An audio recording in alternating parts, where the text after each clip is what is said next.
এই তুই সে মদনদার ছেলে না? এত রাত্রে মদ খেয়ে বাড়ি ঢুকছিস, এসব কি যুগ চলে আসলো? তো বাবা মা তোকে বাড়িতে কেউ কিছু বলে না?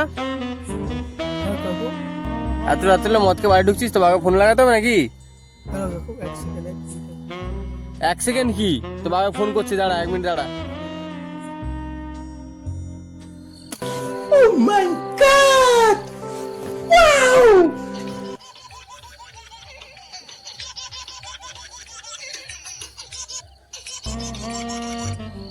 হ্যালো। হ্যালো। হ্যাঁ ভাই বলো। হ্যাঁ ভাই, তুই কোথায় আছিস? ভাই আমি এই তো বসে আছি, বলো ভাই। হ্যাঁ, তুই একটু আসতে পারবি? আরে একটা কাকু বুঝলি আমাকে এই রাস্তায় আটকেছে, বুঝলি, একটু সমস্যা হয় আর কি। হ্যাঁ, তুই আসছিস? ঠিক আছে, ঝামেলা হয়েছে, ঠিক আছে আমি যাচ্ছি ভাই। হ্যাঁ ভাই ঠিক আছে ভাই, রাখো, যাচ্ছি। তাড়াতাড়ি, হ্যাঁ এই তো আছি। ঠিক আছে ঠিক আছে।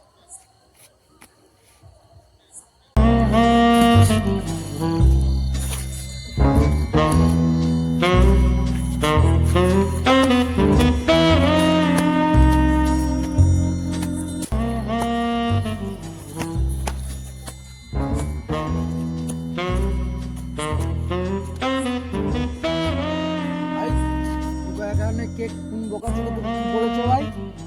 ভাই ভাই, এই যে এই কাকু, এই দেখো তোমার ছেলে মদ খেয়ে আমাকে মদ খাবিয়েছে, আর তোমার ছেলে এই দেখো এত রাতে মদ খেয়ে এই দেখো। তুই এত রাতে মদ খেয়ে বাড়ি ফিরছিস, এত টাকা দিয়ে তোকে পড়াশোনা করাচ্ছি, সবকিছু আমার বেথা দিয়ে দিলি। বাবা আমি মদ তো খাইনি। কমরে তোর মদের বোতল গোজা, তুই মদ খাস নি, এখানে চ্যাংলাও মারছিস। দেখো বাবা, আমি বাবা আমুল দুধ খাচ্ছি। আমল দুধ খাচ্ছিস? এটা মার শালা মার।